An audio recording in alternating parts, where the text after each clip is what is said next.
ალბათ გაგვიმართლა კიდეც, რომ უფრო დიდი სხვაობით არ წავაგეთ. თუმცა არ უნდა დავგვავიწყდეს თურქეთთან შეხვედრა, რომელიც ჯგუფში ყველაზე მნიშვნელოვანი თამაში იქნება.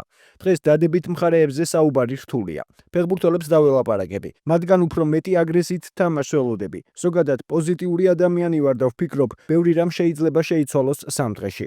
განსაკუთრებით ხარისხის თვალსაზრისით. ჩემს გუნდს ნამდვილად აქვს ხარისხი და მომდევნო შეხვედრაში ამის ჩვენება შეგვიძლია. ვეცდებით მაქსიმალურად აღვიდგინოთ ძალები. საკმაოდ გამიმართლა, რადგან ვმუშაობ ისეთ გარემოში, სადაც დიდ ძალისხმევას იჩენენ, რომ ყოველთვის საუკეთესო პირობებით ვიმგზავროთ შეხვედრებს შორის.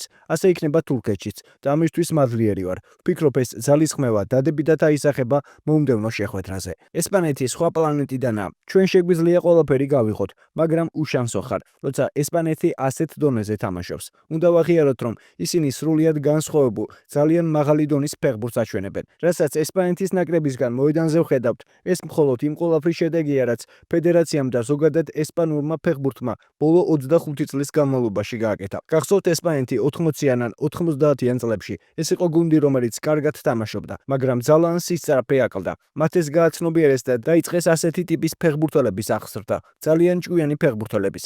მაგალითად, შეგიძლიათ შეხედოთ პედრის, ის 5 კილოგრამზე ოდნავ მეტია. ქარმა რომ დაუბეროს, შეიძლება აფრინდეს კიდეც, მაგრამ ის მსოფლიოს ერთ-ერთი საუკეთესო ნახევარმცველია. რატომ? იმიტომ რომ ჭკვიანია და კიდევ იმიტომ რომ ისინი ყოველთვის გუნდურად თამაშობენ. მთავარი არაა ცალკეული მოთამაშე. მთავარი ისაა, რომ მთელ გუნდს გაუადვილო თამაში. ჩემი აზრით ეს საოცარია, რადგან როგორც უკვე ვთქვი, ესპანური ფეხბურთი მთლიანად ასე მუშაობს.